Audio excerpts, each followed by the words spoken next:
Terima kasih Anda masih bergabung bersama kami pemirsa dan kini kita akan simak market spotlight di hari ini 27 Maret 2025 di antaranya adalah IHSG yang menguat 3,8%, hampir 4% ke level 6.400-an, ditopang RUPST Bank Himbara, kemudian juga BBNI yang memimpin kenaikan sektor keuangan yang menguat 9% ke level 4.250 serta seluruh sektor naik, barang baku pimpin penguatan sebanyak 4%. Agenda ekonomi dari Jepang, pemirsa ada pembelian obligasi asing dari China, profit industri Tiongkok di bulan Januari hingga Februari, kemudian juga ada dari Eropa jumlah uang beredar di Februari secara month-on-month dan juga dari Amerika Serikat ada klaim pengangguran berkelanjutan dan PDB kuartal 4 tahun 2024. Dan berikutnya kita akan simak agenda emiten.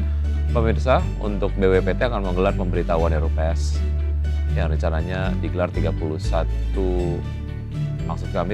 Desember 2024. Zadi juga demikian. Kemudian di UFM pemberitahuan RUPS rencana PT Solusi Sinergi Digital TBK dan Mega pemberitahuan RUPS.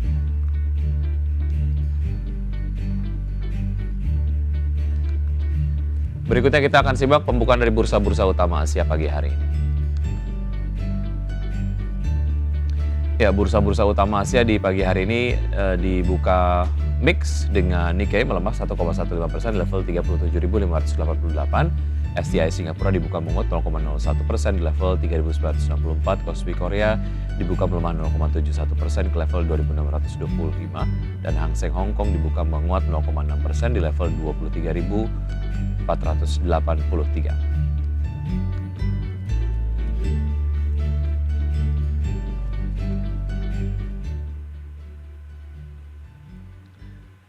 Dan untuk berbincang pagi hari ini kita sudah terhubung melalui video conference ada Pak Hans Kueh, pengamat pasar modal. Selamat pagi Pak Hans. Ya, selamat pagi. Baik, terima kasih sudah bergabung bersama kami Pak Hans di perdagangan hari terakhir sebelum kemudian kita memasuki libur lebaran. Tapi kalau kita lihat data penutupan dari IHSG kemarin menguat hampir 4%. Apakah ini sebetulnya mengukuhkan pola uptrend dari IHSG ataupun Anda mungkin melihat potensi terjadinya koreksi menuju libur panjang ini Pak Hans? Ya, memang kalau kita lihat sebenarnya pekan ini kita masuk itu sebenarnya cukup aman harusnya ya, karena di akhir pekan lalu itu Donald Trump memberikan indikasi bahwa dia tidak akan menerapkan tarif yang terlalu tinggi gitu ya, artinya dia membuka pintu negosiasi gitu. Nah, sehingga penurunan di Senin itu agak aneh gitu ya, mungkin agak anomali pasarnya, tetapi berhasil rebound gitu. Dan kami melihat memang dari awal, dari sebulan lalu, waktu kami siaran juga di IDX Channel, kami sampaikan seperti Danantara itu sebenarnya bagus untuk ekonomi Indonesia gitu. Dan kami cukup yakin akan dikelola oleh tim yang profesional gitu. Dan itu terbukti pengumuman di Senin kan banyak tenaga profesional di sana, sehingga menjadi salah satu sentimen yang mengangkat sebagian besar bank himbara kita ya, bank BUMN kita bergerak naik ke atas gitu.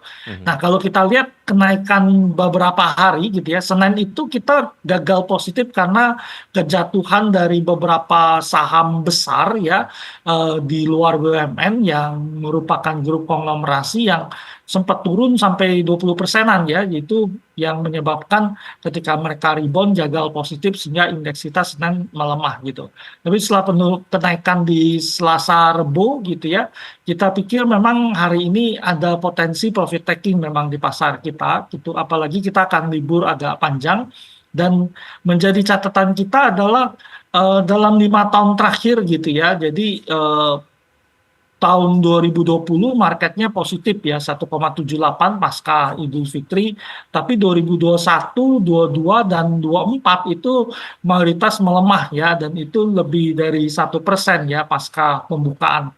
Nah, itu lebih difaktor oleh faktor global ya, di mana waktu kita tutup global ternyata terkoreksi. Nah, tanggal 2 menjadi satu pertanyaan besar karena tanggal 2 itu Trump akan menerapkan reciprocal mereka gitu ya, dan Kemarin Trump menyatakan dia akan mengenakan tarif pada otomotif dan ini direspon sangat negatif di pasar Amerika ya. Jadi mungkin juga pelaku pasar akan melakukan aksi profit taking gitu ya untuk Ya. mengamankan keuntungan yang didapat dalam beberapa hari terakhir ini. Oke, ada sebuah keputusan yang cukup sensitif akan diambil oleh Presiden Amerika Serikat Donald Trump pada saat pasar domestik lagi libur begitu, makanya kemudian investor asing mungkin dari mereka memilih untuk main aman dulu, akan ambil untung ataupun realisasikan keuntungan terlebih dahulu ya, dan ini mungkin terproyeksi di pergerakan hari ini, Pak Hans. Baik, kalau kita lihat, ya upside dari IHSG ataupun penguatan cukup signifikan IHSG kemarin didukung oleh RPST dari bank-bank Himbara begitu. Nah, kalau kita lihat dari bank-bank Himbara sendiri, menurut Anda seperti apa secara harga? Apakah ini kemudian valuasinya masih murah? Dan BBNI ini juga menarik ya, karena terjadi penguatan yang cukup signifikan. Analisisnya untuk bank-bank Himbara seperti apa, Pak Hans?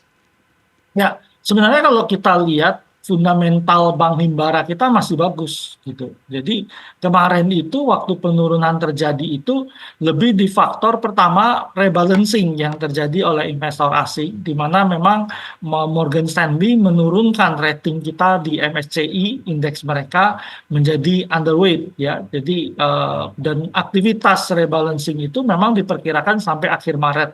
Belum lagi Goldman Sachs juga menurunkan rating kita. Di sisi lain, Morgan Stanley menaikkan rating Tiongkok ya. Sehingga kalau kita lihat memang di seluruh dunia itu dana bergerak masuk ke Tiongkok, indeks mereka naik dan saham pasar kita agak ditinggal gitu. Nah, yang kedua adalah kalau kita lihat ada sentimen negatif terhadap Danantara waktu itu karena Bank Himbara kita yang tergabung di sana mendapatkan tekanan turun. Biarpun dari awal saya sampaikan sebenarnya itu tidak berdasar gitu ya, karena saya pikir bahwa tidak ada pengaruh pada kinerja saham BUMN kita ketika bergabung dengan Danantara gitu.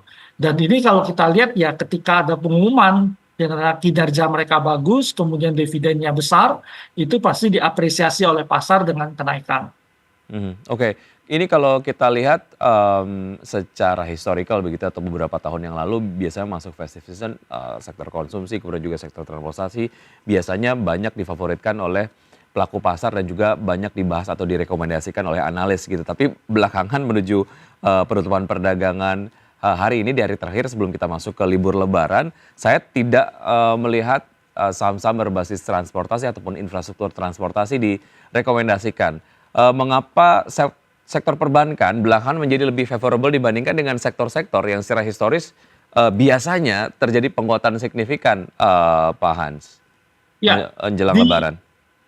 dari akhir minggu lalu sebenarnya kalau kita lihat view asing terhadap Indonesia, Asia Tenggara dan Indonesia itu udah berubah ya. Jadi tadinya mereka melihat biasanya ya sebelum-sebelumnya kalau ada perang dagang terjadi, orang prediksi dana itu akan pindah ke Asia Tenggara. Kemudian pada periode sekarang itu Thailand, Malaysia, Indonesia gitu, Vietnam itu diperkirakan akan kena dampak ya. Ada beberapa masalah dalam negeri juga yang dianggap menyebabkan tekanan. Tetapi sesudah koreksi yang besar terhadap pasar beberapa negara Asia Tenggara ini, termasuk Indonesia, itu menimbulkan rekomendasi beli gitu. Mmm, Nah, yang perlu menjadi catatan kita adalah sebenarnya pasar Indonesia nggak turun sendiri gitu, tetapi pasar Asia Tenggara juga mengalami penurunan gitu. Nah, tetapi sesudah penurunan tadi valuasinya menjadi murah. Nah, valuasi murah itu menyebabkan fund asing pun memulai menyematkan rekomendasi beli. mmm. Dan yang harus dibeli adalah saham-saham big cap yang valuasinya murah. Nah, ini yang mendorong sehingga rekomendasi beli itu lebih banyak disematkan pada bank Himbara gitu ya, bank BUMN besar gitu ya, itu yang sudah terkoreksi cukup banyak, tetapi ternyata fundamentalnya masih bagus, kinerjanya masih oke, dan dividennya masih sangat menjanjikan. Hal ini kemudian yang membuat investor menyikapi normatif saja untuk sektor-sektor, yang berkaitan dengan festive season seperti consumer good, retail, infrastruktur transportasi dan sektor transportasi kurang lebih seperti itu ya. Anda, juga kemudian normatif merekomendasikan saham-saham ini, Pak Hans?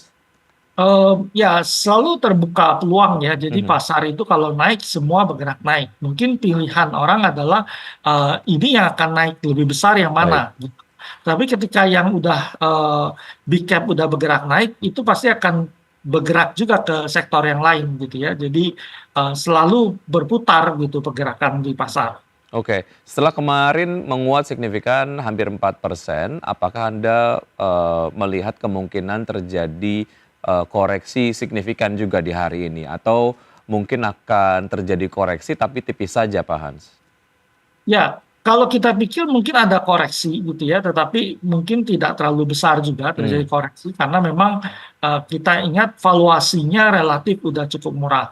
Nah, tetapi karena ada libur sampai sepekan gitu ya, itu kan cukup panjang dari Jumat kita udah libur, nanti, baru pekan depan baru dibuka perdagangannya, dan ada beberapa event penting yang ada di global, ini tentu orang akan sedikit berhati-hati gitu ya. Artinya, mungkin sekali kebijakan Trump itu bisa menyebabkan koreksi pada pasar US dan pasar Asia mmm, gitu.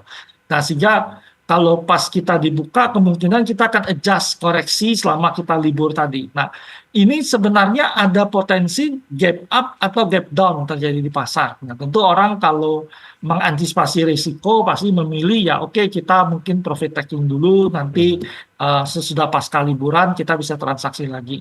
Nah, bagi trader-trader mungkin mereka berpikir, "Oke, kita ambil dulu dana kita," gitu ya, itu, kita amankan dulu karena, kalau ada gap sulit untuk melepas posisi tadi gitu ya. Mhm. Dan mungkin saya pikir dalam sepekan ini mungkin orang juga ada banyak udah melepas posisi terutama trader karena mungkin mereka ingin memindahkan dananya bertransaksi di bursa lain yang masih buka selama kita libur.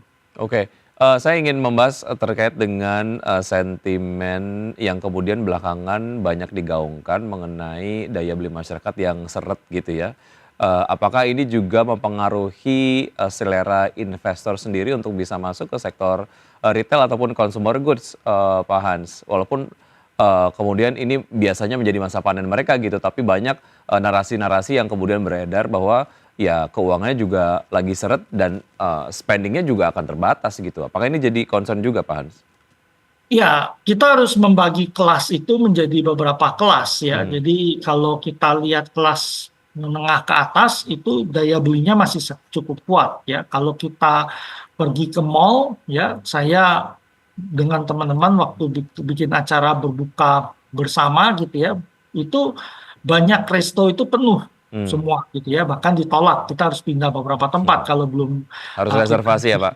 ya kita ditolak gitu, berarti Iya, di kelas menengah atas itu kuat daya belinya. Nah, di kelas bawah itu ada bansos yang membantu menopang gitu ya, dan sebagian masih memakai, pinjol untuk menopang konsumsi gitu. Tetapi di kelas menengah yang agak lebih terpukul ya, karena tidak ada bantuan sosial gitu, PHK sedang meningkat gitu, dan sehingga mereka ada fenomena namanya mantap ya, makan tabungan gitu. mmm, Jadi ada di 2 kelas tadi yang memang ada sedikit masalah daya beli di sana, sehingga ketika investor memilih emiten, dia akan memilih emiten yang segmennya sesuai ya, iya, karena daya beli masih ada di sana. Tapi secara umum, memang ada masalah di daya beli ya, terlihat dari pertumbuhan ekonomi di akhir tahun di mana konsumsi cuma 4,9%. Tetapi ini sebenarnya juga bukan salah pemerintah, tapi memang ini dampak dari COVID-19 ya. Pasca COVID-19, ekonomi di Indonesia itu tidak benar-benar pulih semua dan terjadi pola perubahan konsumsi di masyarakat mhm, dan kalahnya bersaing beberapa industri kita dengan barang-barang import, terutama dari Tiongkok gitu ya, yang menyebabkan ada gelombang PHK yang terjadi. Nah, baik. ini yang kita harapkan pemerintah bisa bergerak cepat menyelesaikan masalah-masalah di, sektor ini gitu ya dan mengembalikan daya beli di kelas menengah ke bawah ini. Baik, kita masih akan membahas mengenai saham sampilan yang Anda rekomendasikan pagi hari ini Pak Hans, usai jeda berikut ini dan pemirsa tetap bersama kami akan segera kembali.